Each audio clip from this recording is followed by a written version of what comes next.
Balu Graphi, freelance multimedia designer with a decade of working experience in business branding and promotion projects for a broad range of clients.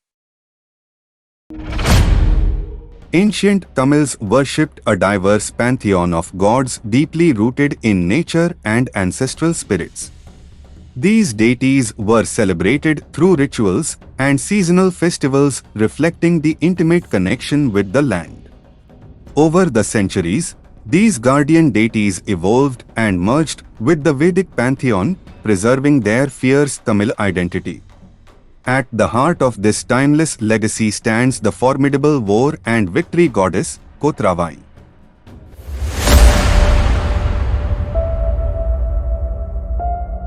In the Tamil Sangam era, Kotravai was revered as a fierce and majestic war goddess, whose presence dominated the spiritual landscape of early Tamil society.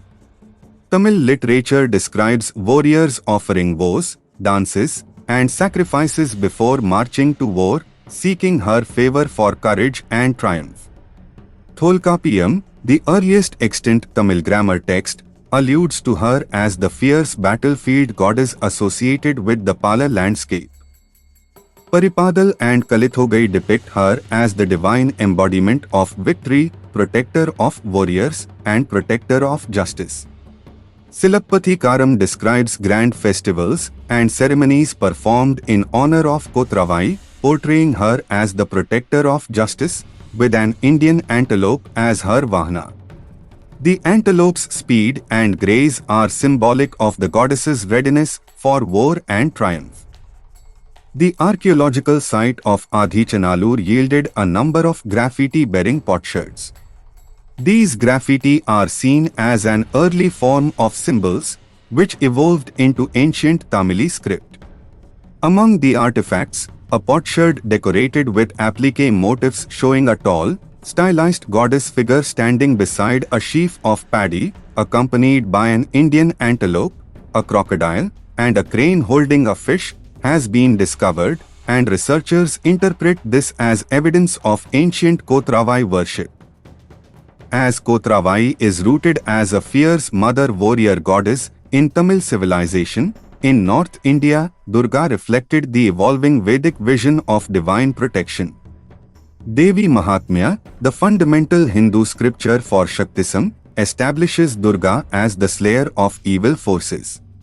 As Vedic traditions gradually moved southward between the late Iron Age and early historic periods, Kotravai's identity began to intersect with that of Durga, sharing deep thematic continuities as embodiments of feminine power. When the Pallavas rose to power in Tamilagam, they patronized Vedic rituals and Puranic traditions in temples.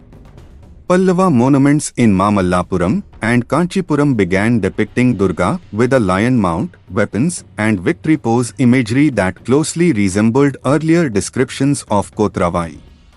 In Mamallapuram, the lion and Indian antelope are shown with a standing Kotravai in a rock relief panel at the Varaga Mandapam. Following the Pallavas, the imperial Cholas built a temple for goddess Nisumbasodini, considered a form of goddess Kotravai. Navakhandam was an extreme form of ritualistic self-sacrifice, performed by warriors as an offering to the goddess Kotravai to ensure victory.